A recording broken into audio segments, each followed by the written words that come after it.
Prince Butar's Drekka had over 50 warriors. Jarl Eric, my brother-in-law, commanded the third boat. 100 and odd warriors sound like a large warband, but we knew that we were entering an environment where everyone would be an enemy. The Hibernians were a treacherous people who would happily slit a neighbour's throat for a cow or two. We were under no illusions. We would have to fight for our families. We were still wary of our sneaky neighbours, and our oldest and best warrior, Olaf, had remained behind to defend Duboglasio. With Jarl Eric with us, his settlement was undefended. There were many Hibernians, and we had made our island prosperous. Olaf would defend it along with Jarl Harald and his men. We had temporarily abandoned Hramsa, for it had been devastated by the raiders.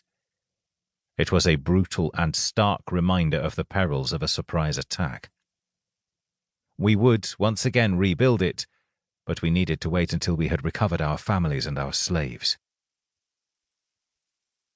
My ship was the fastest of the three.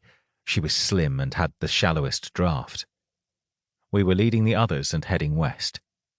Our ship acted as the scout for the other two.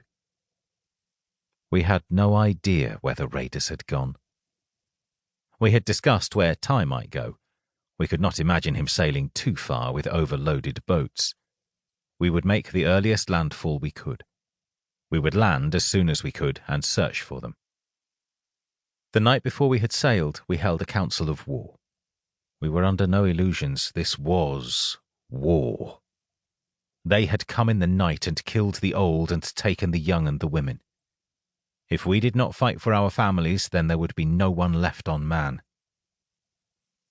We selected the men who would sail and those who would remain.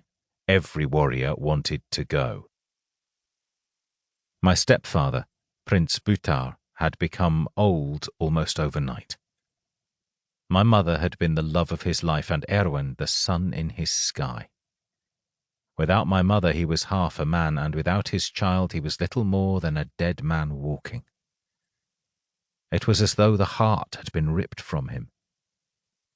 He cared for his people, and it showed. Jarls Eric and Harald had both brought their families and oath-sworn to serve under Prince Butar on our newly conquered island. The settlements and their families were safe. They had no need to follow us. Jarl Eric would not be left behind. His sister was my wife. Tomorrow, Dragonheart and I will take our Drekka and we will sail to Hibernia to bring back our families. He had looked at Olaf, his oldest friend. I leave Olaf the Toothless in command until I return. Jarl Eric is oathbound to rescue his sister, and Olaf will protect all our people at Jarl Eric's home. He had stopped as though he couldn't find the words, but I knew it was my mother's death which preyed on his mind. I ask no man to follow me. All those who wish to sail with us do so of their own volition. There had been a clamour of men shouting to become part of this attack to wreak revenge on the renegades. Prince Butar had held up his hands. Some must stay to defend our home. If we succeed and lose the island, then we have lost all. Jarl Harald stood. I would follow you across the oceans to the edge of the world and back, Prince Butar. But what you say makes sense. He had spread his arm in the direction of his men. We lost many men in the raid on the Tadgh, and others protecting our home. We would not be able to add great numbers to those sailing. I will stay, and I swear that I will defend the island against all who try to wrest it from us. I did not know how he could be willing to stay when there was a chance for revenge, but he had suffered no losses as yet. And so we had our warbands.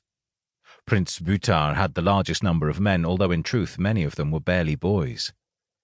Eric had some doughty warriors, but he was forced to leave some to protect his wife and family. And there was my band of Ulfhenar. We were the fewest in number, but I knew our enemies would fear us.